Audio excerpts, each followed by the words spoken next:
Absolutely, because there's nothing left to do but to crank over those engines, gearheads. 'Tis none other than us, the Lugnutz Podcast. Recorded August 2026. Ah, that new car smell. Whatever that is. Airflow.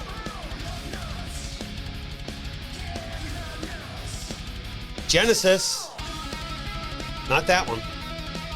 Yep, that one. Aston Martin and more on this week's Lugnutz. Thank you for joining us.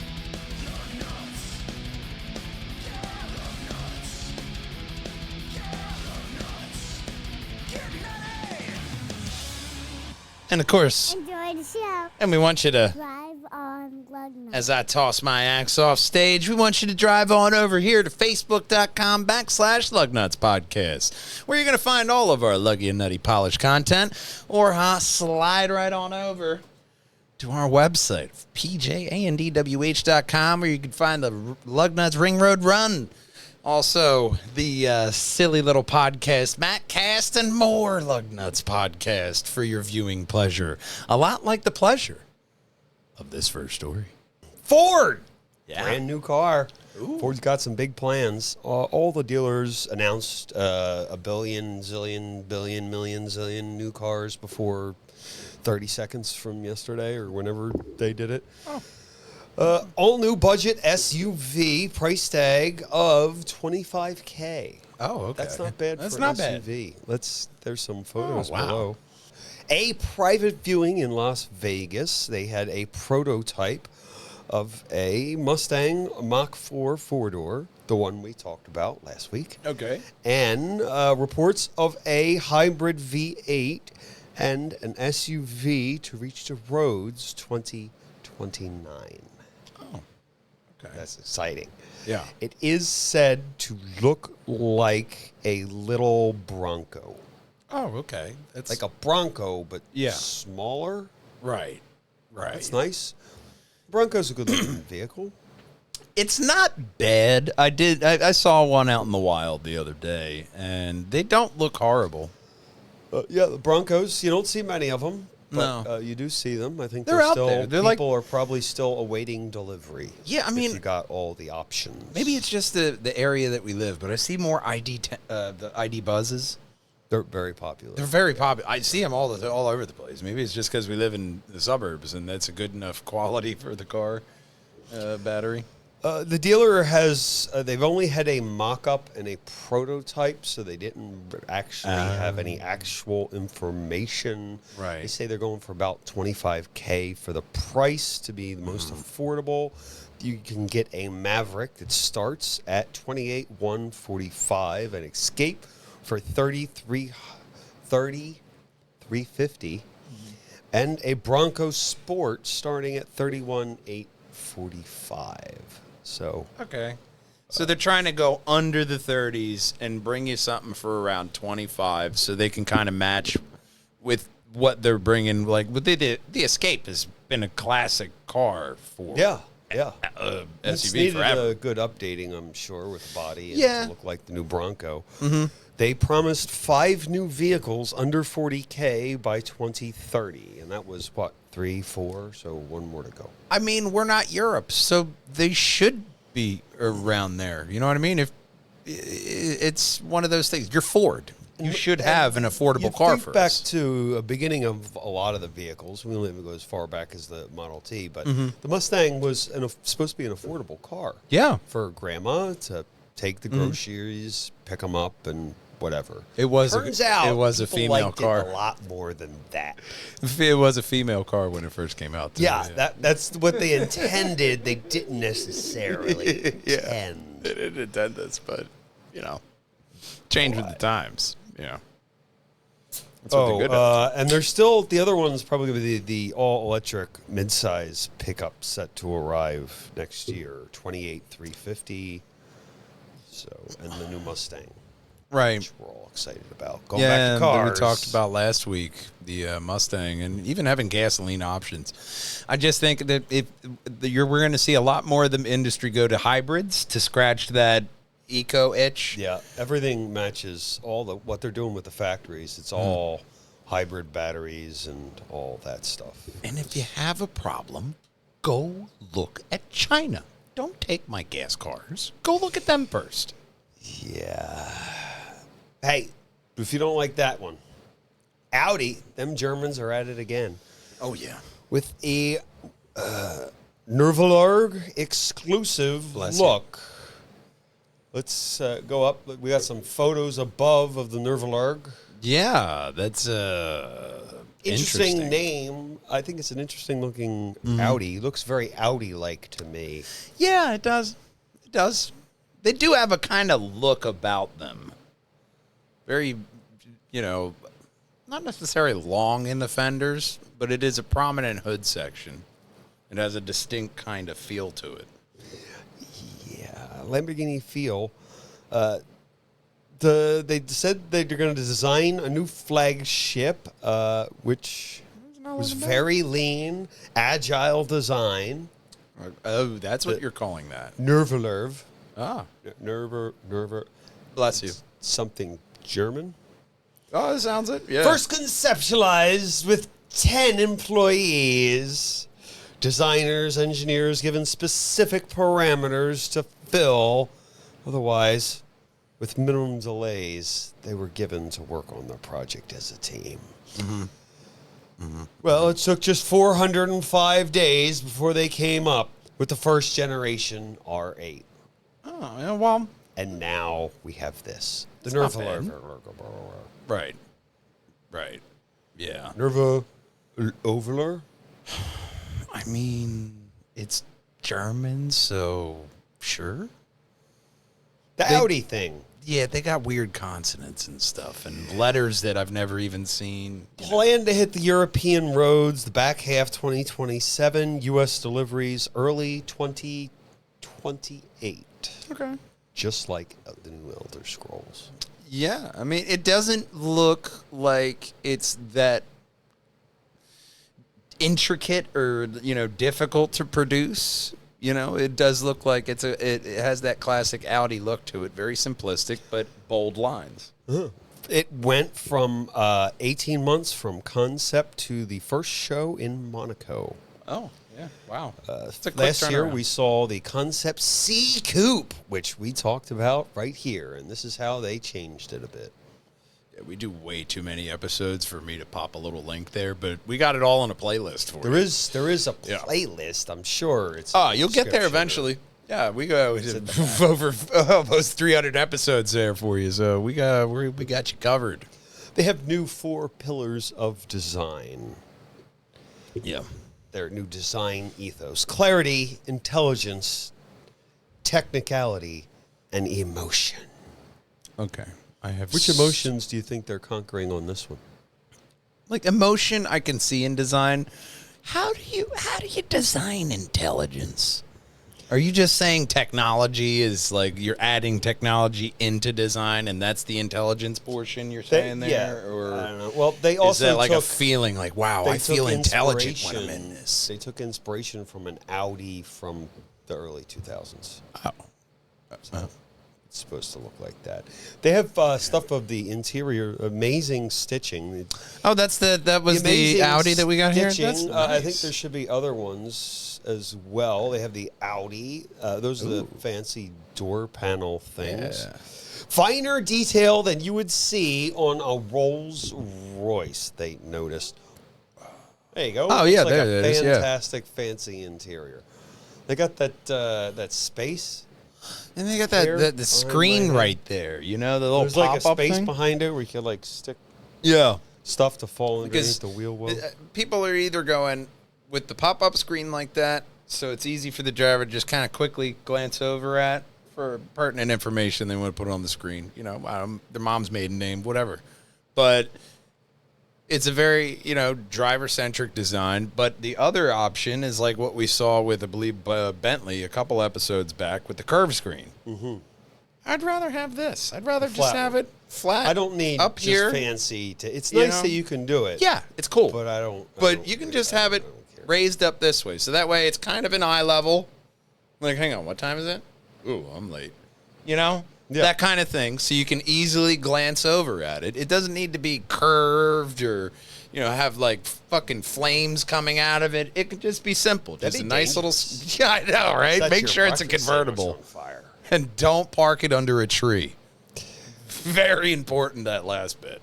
The actuators above, the photos above, Audi frame grille examples have features like individualized actuated shutters, and vents themselves are rendered from solid aluminum. Okay. Aluminum. Right. There you go. Aluminum. I always There like you how go. they say There aluminum. you go. There's vents and shutters. Right. And Yeah. Front and the sides and all around. Air intake feeds the cooling air into both the carbon ceramic brakes and the radiator. Carbon ceramic brakes, great stuff. Oh, yeah, the carbon ceramic. Yeah, I mean, and there's the grill that they were talking about Taillights, with the grill. Yep. shutters behind it Grill. right there. Very interesting design choices With on the that. flush, you go to that was the flush-mounted Audi emblem. Oh. It's flush-mounted. It's not a stick-on.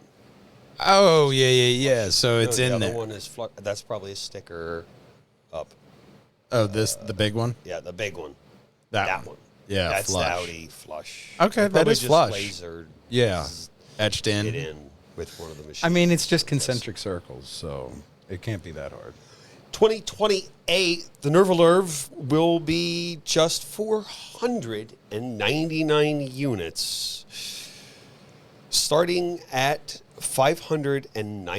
599k euros. I love that For three-quarter about picture of it, though. $690,000. Holy rustic metal. Back. Yeah, that'll take your pennies. Well, actually, they don't take pennies anymore, so they won't Like, take that.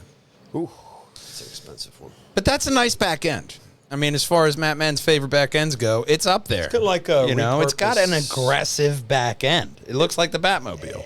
Yep, it looks like a rebadged Lamborghini to me. Yeah, maybe that's why I like it. I mean, nice looking front end, very aggressive looking, squatted. The rims could be better. I'm not gonna lie. We have metal. Metal is even with the switches, door release buttons, HVAC outlets, are all made from solid aluminum. Shutters, vents, and air conditioning vents operate with a metal ring. Oh, that's what that picture was. Yeah, That's the yeah, okay. yeah. So It has 987 horsepower, 2 axle e-motors combined with the engine, which are they talking about has this thing? to the rear. That's the What? metal ring for the vents that they're talking about? I guess. Or do you have to like wear a ring like a fucking Green Lantern to that's move your it. vent? I think they're just being clever. Maybe. Okay, because it just looks like a tab. Sure. Why not? If you have one, the PJA&D WH, and we'll take photos of your ring. yeah. Yeah. Well, we love to take photos of your ring. I'm sorry? Sure, I guess. Limited to 499 units. If you get it and want us to take a picture of your rings, we'll drop on by. We'll take a picture of your rings. Absolutely. All of I them. mean, for that much money, I just hope it comes in other colors than gray. This one could come in other colors. Yeah. Oh. Chrysler Airflow, not just another SUV, a midsize SUV that's lower than most crossovers. Oh.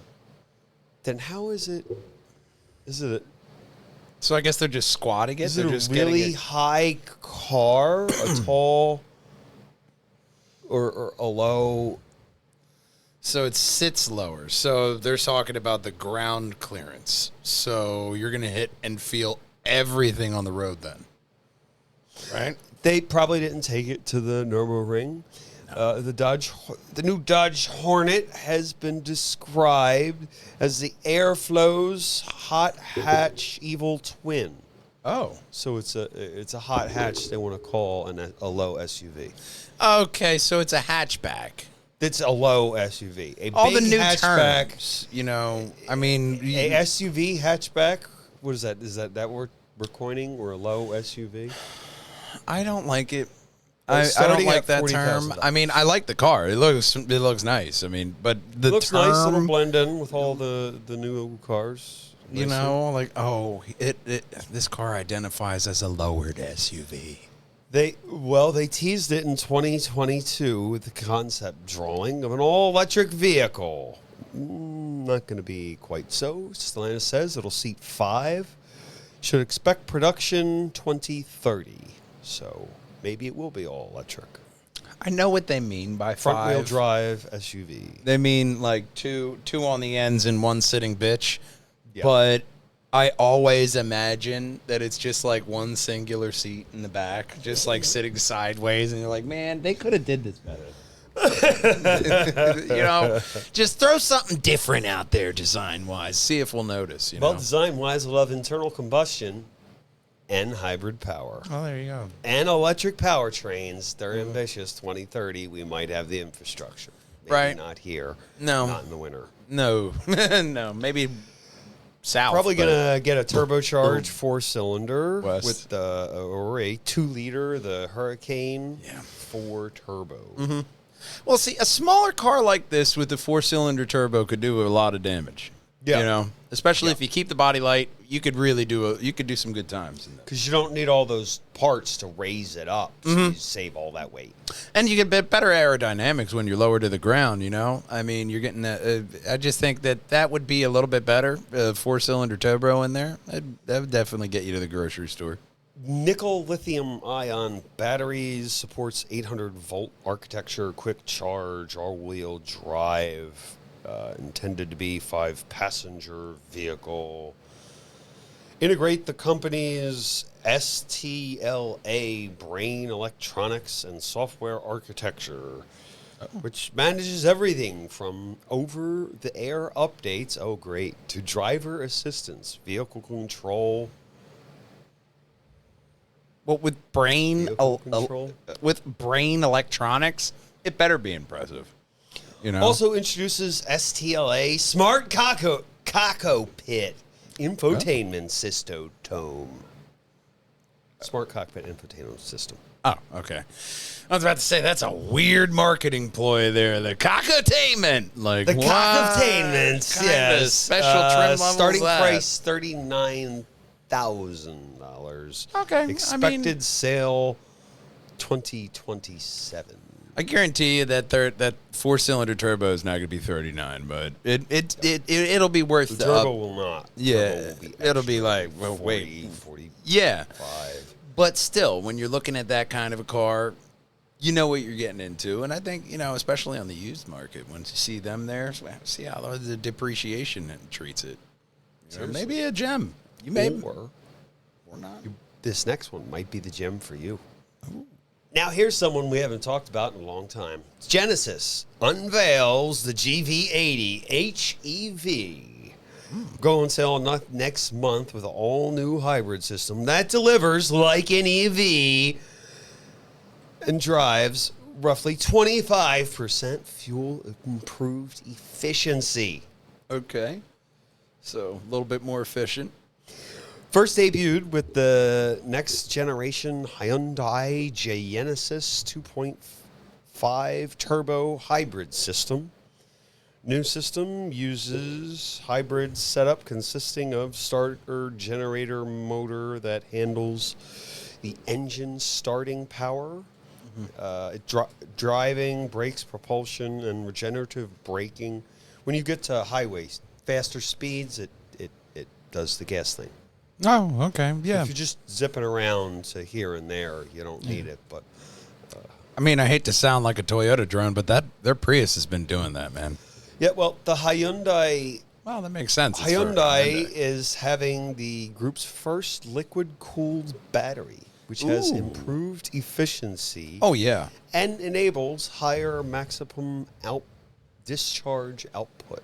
Yeah, and if you don't know Discharge why all over that your electricals. that liquid cooled would be so important, think back to like an old classic original Beetle and how their engineers decided to solve the cooling problem was air. By Just using drive. This is liquid cool down that battery. I imagine you wouldn't see those bolt fires in that then. probably not. You know? By using an all-electric motor, Across a broad range of driving conditions, the setup delivers a quieter, smoother side, said Genesis. Okay. Sure. I mean, quieter's always the game, especially for the EVs, I feel. It remains inactive until 19 miles an hour. Oh, wow. Yeah. So if you drive slow enough, you are all electric. Yeah, all the time. Yeah. Yeah. And then when you accelerate, it delivers instant acceleration with a combined horsepower of 347 horsepower, 390 torque. That's not bad. That's not bad. With 16 and 26 improvement over the GV80 2.5. 16 to 26% improvement over the last model. Kind of a nice cushy interior. 0 to 62, 7.1 seconds. So, Not bad. It's a nice looking car. I mean, those seats at the top shoulder padding. they do here, look quite comfortable. It looks really nice, you know. I mean, all seats kind of look the same, but it's just when you got little things like that, like, you know what? Little quilted, there's sometimes nice. Yeah. Just like, we're going to go in the Wayback Machine with this one. Elon Musk teased a new roadster. We all know on the Joe Rogan podcast last year. He teased the unveiling of a roadster. Musk said that they'll be getting flying cars in several years. Mm-hmm. And he hinted that SpaceX could add a gas thruster package which would help the car float for a short time. I thought that was... He's just a sci-fi fan who's trying to give us that future we've all been bitching about, those hover cars. We were supposed to have them by now, and pick your sci-fi fantasy now. Here, we were supposed to have it. Hoverboards, flying cars, jetpack, replicators. We were supposed to have all this, okay? And I kind of feel like Elon's the only person trying to, make this shit happen. Yeah. Robot assistants, a trustable AI. Well, we have a quote. The Roadster is definitely in development. We did talk about it Sunday night. We're gearing up for a super cool demo. It's going to be mind-blowing, which is kind of everything that they're doing lately. We showed Elon some super cool demos last week of the tech we've been working on, and he got a little bit excited. Right. So they will be unveiling it sometime soon. But until then... I mean, when he does unveil something, especially with, any of his companies... He's been teasing forever. He teases, and it's usually a boom, I'm doing that. When he does something, he's just going to do it. Yeah. And then everybody just, has their opinion about it. But it's usually something big, like Optimus. Can't wait for them robots. Can't wait to see it. Can't wait to hear for it. And we hope you can't wait for this. Well, when I say waiting for you, this one will be waiting for you, whether you like it or not. Yeah. Dodge goes to the law enforcement world with the Charger Pursuit. I think this one's pretty cool. This one's a hatchback. Oh. Charger Pursuit, calling the Charger PPV. This time round, the Police Fleet Expo at Daytona Beach. Dodge CEO Matt McClare told CarBuzz that they're actively talking with multiple law enforcement agencies about launching the new Charger, black and white. They even showed a concept version in 2024. Right. Probably covered it. Yeah. There's one there. That's a regular Charger. Do they have one that shows the hatchbackness? That's the best. They don't. They have, obviously your artistic version there. And going down, it looks like they just have this one. So but a hatchback. Light bars have clear graphic, which that says they want you to move over. Oh. So there's probably right around here, there'd be like a little arrow, like, hey, get over. Like they have one that, was it the Mustang's turn? Yeah. They're all a little... I mean, it is nice, having a little feature like that. Clear direction. Oh, what am I supposed to do? Oh, I'm supposed to go that way. There's an arrow. That's cool. Well, it was also worked over with the center console having from fleet supplier Havas. Company console holds a laptop, radio, and other cop stuff. Cool. So you got to have a good center console. You know what I mean? You can't be too over-encompassing. It's got to still be a nice, interior. You're going to be sitting in it for a while. Well, for those of you who are going to be riding in the back, behind the driver's seat, there's a partition to separate the cops from the people who aren't being paid by the local county, town, government, or municipality. Assumedly. Yeah. I assume. You never know. Otherwise, Crazy Tuesday. this isn't Grand Theft Auto. You're going to get in trouble for that. You can't drive around. You'd be surprised by local officials. Charger is a hatch partition, so it has a hatchback, and there's a partition so they can't crawl into the back as well.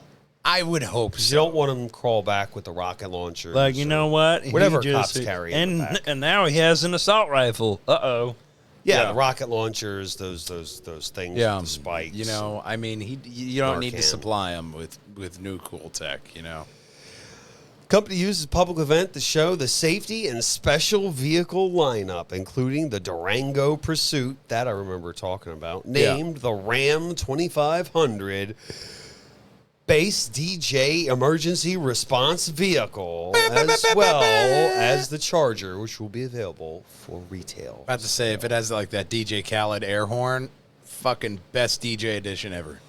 Well, they work with the Michigan State Police and the California Highway Patrol for pursuit benchmarks. Okay. That checks. And I think they're the only game in town because the Taurus Base Police Interceptor nearly 7 years ago and the Chevy Caprice PPV 2 years before that was killed. Yeah. Then the Dodge hasn't made the Charger since 2023. Yeah. So, new era for Dodge. I remember working for Dodge, seeing the police Chargers come in all the time for service. It was fun. Ford says as of now, the factory-built new Mustang is not being considered as a pursuit. Oh. So you're not going to be pursued by a Mustang. Oh, okay. Well, that's You will be charged by a Charger. Fantastic.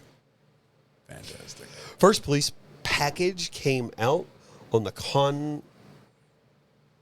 Conroy Netway back in 1956.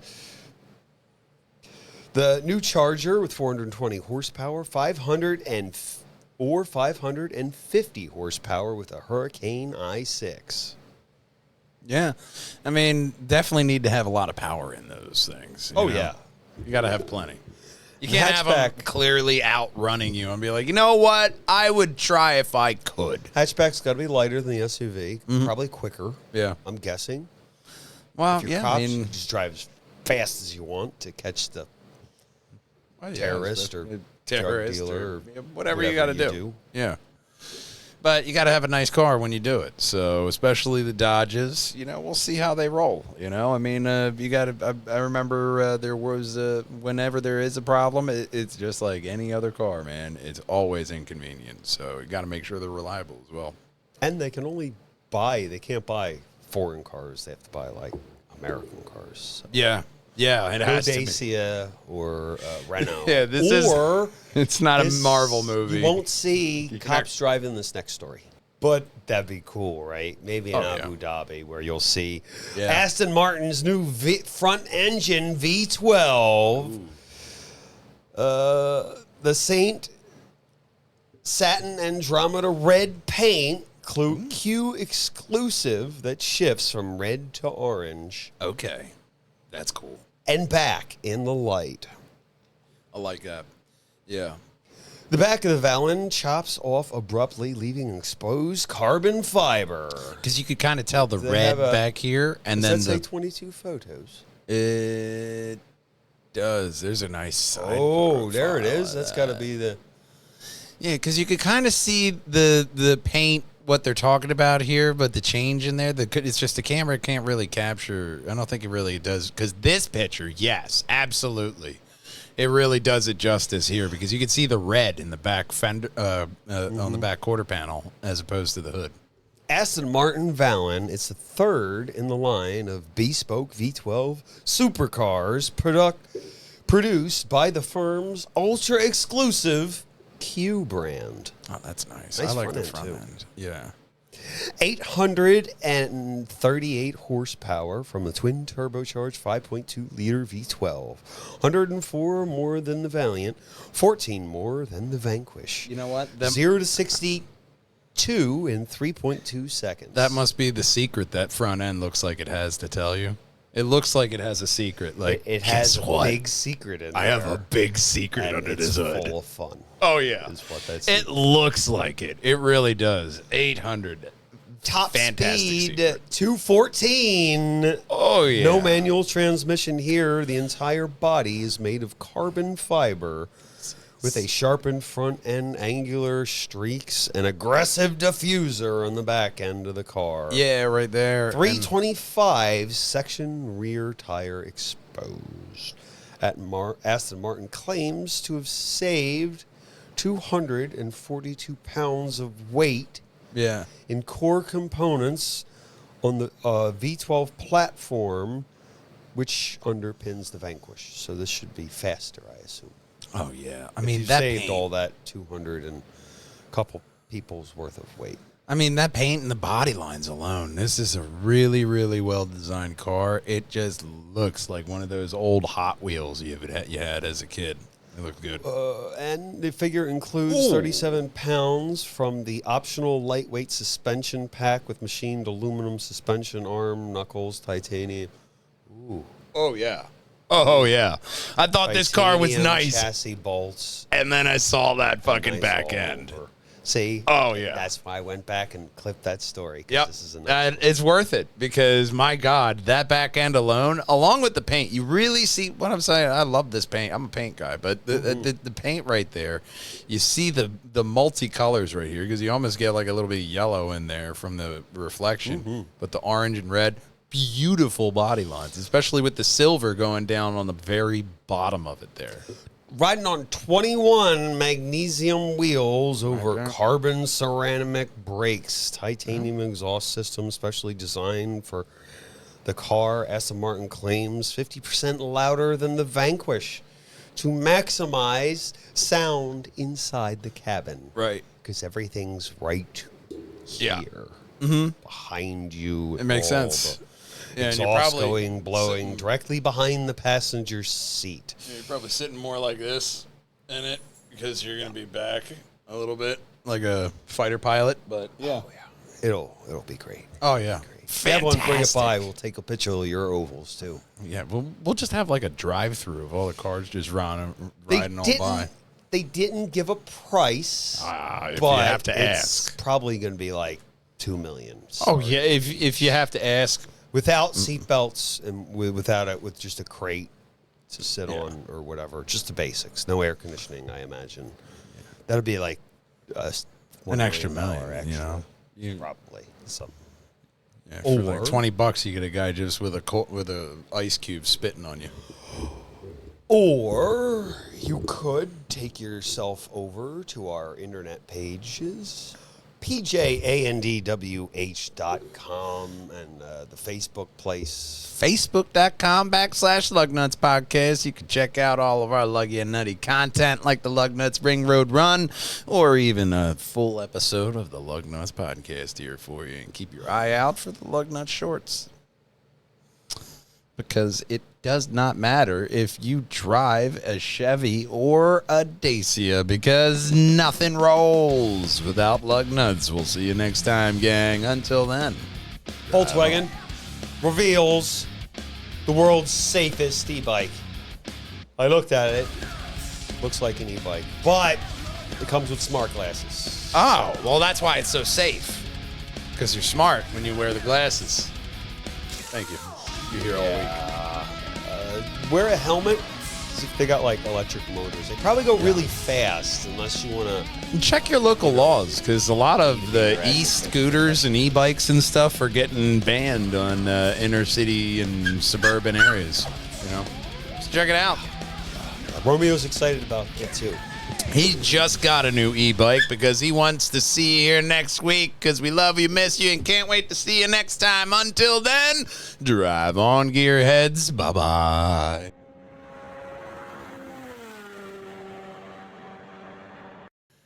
You've gone through that many cars already?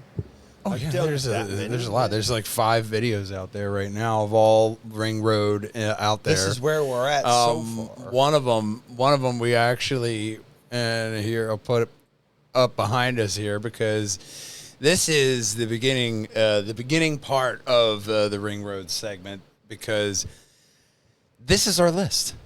This is the list of cars I've done so far. Yeah. It looks like there's a missing. There number are 6. some missing, but this is just the top 10.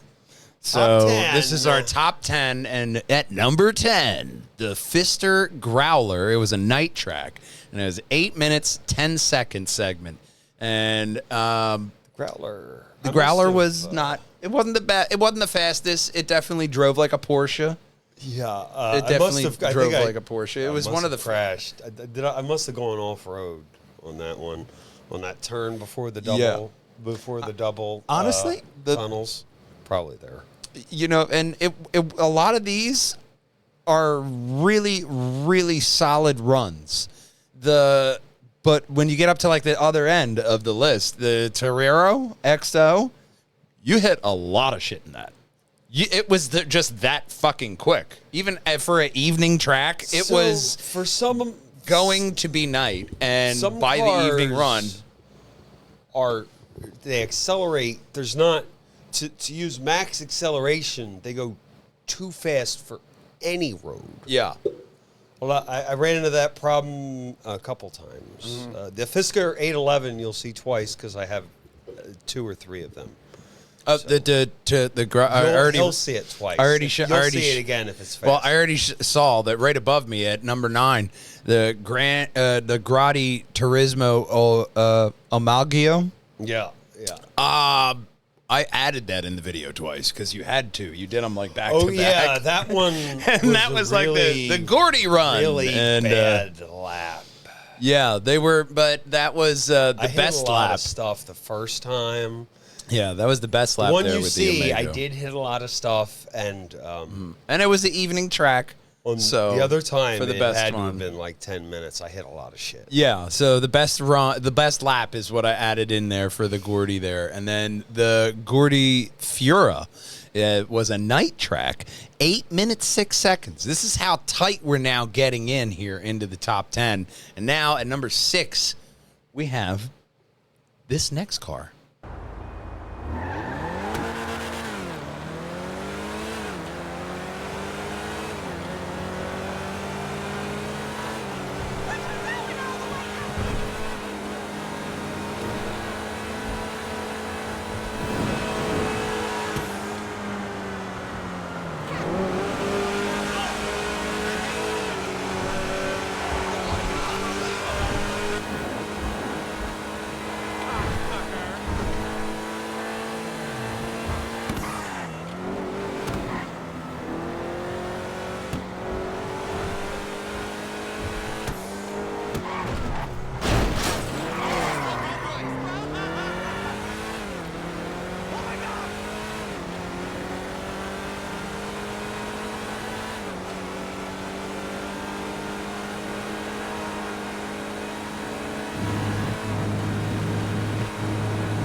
And, of course, coming across the line, the Grotti Cheetah Classic at 8 minutes and 3 seconds.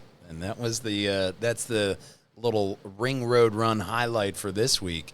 But I got the full list here, and I'll release the full list after I release this episode, so you could see all of them in the ring road run here, because we've got like 15 cars so far. That was the 15th car that I've edited of the ring road run. The Torero, the Zaruso, the Reaper, and the Infernus are our top four. That's just one garage. Yeah. I didn't do Franklin's cars. I didn't do Lamar's car, Amani's cars. Some of them are Amani Tech. I've got Benny's cars in there over the years. Yeah. There's a lot. And then, of course, the Grotti Stinger TT, the Cheetah that we just saw, the Fister 811. I thought that one was really fast in there at 805, but then the Cheetah Classic really bringing out that classic Ferrari car in that one. And you had a really good one. That was a really good run on the that you did on the Cheetah, because there was like a couple grazes here and there. When you go through the mountain pass, that's really where you run into this stuff, because those cars just pop out of nowhere. They do pop out of nowhere. I also, when you're about to go under the military base, I do the trick where if you go, it generates cars only so far. You do have to drive around those cars in the distance, but if you face the camera the other direction, sometimes I do crash into a lot of shit that way. Oh yeah. Those are going to make up a really great crash compilation when we get through all of these. Yeah, because there's another track coming too. A new controller.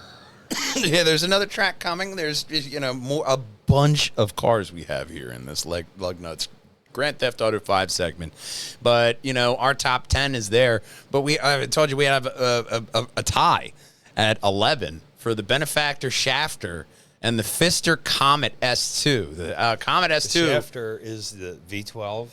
Yeah, that was the big boy. Shafter. That was the first car I don't have, that drove around, and that was the big boy. Do I have the other one? I haven't seen it yet. I am looking out for more Benefactors, but I don't the think Shafter, I have. There's a V6, a V8, and the V12. Only by the Shafter V12. See, but it does come in the auto shop. If you have the auto shop, it does show up every now and then. Yeah. If you can buy it there. I mean, much like, I would imagine real auto standings around this kind of a lap, the Fisters are mainly at the bottom here, because you see the Fister Comet S2 was pretty dog shit slow, but then I saw the Comet SR, and that was like a whole new level of slow at 951.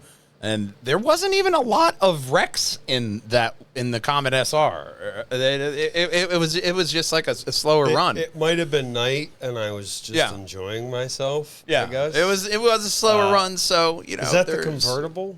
That was not the convertible. No. Yeah. No. Okay. Well, it's in there somewhere. And then the Pegasi Vodka. That was the first wet track. We had a wet track and a drying track. The drying track is number 2 at the Zaruso. That was the same. It was the same video. It was the Vodka, the Zaruso, and I think the Reaper. And the Reaper and the Zaruso really pulling it out with really high times. But that Vodka wet track, that was those pools of water. I don't know how great the water aerodynamics in this fucking game are, but you see a clear designation from when the rain is actively falling and how the car reacts to on a drying track. Yeah. And then even afterwards with the Reaper at a night track, it was dry.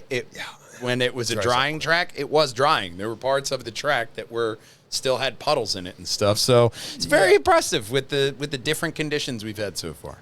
My only problem, this is supposed to be Los Angeles.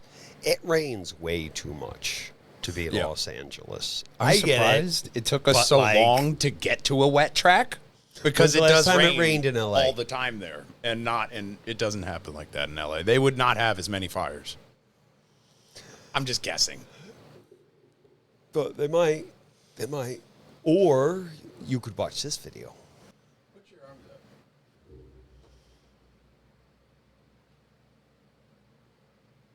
It's up here, and it's over here. Yeah, there's part here, and there's part here. Fucking fix it. Click here, and you can click there, and you click here somewhere, like, subscribe, share of the other thing.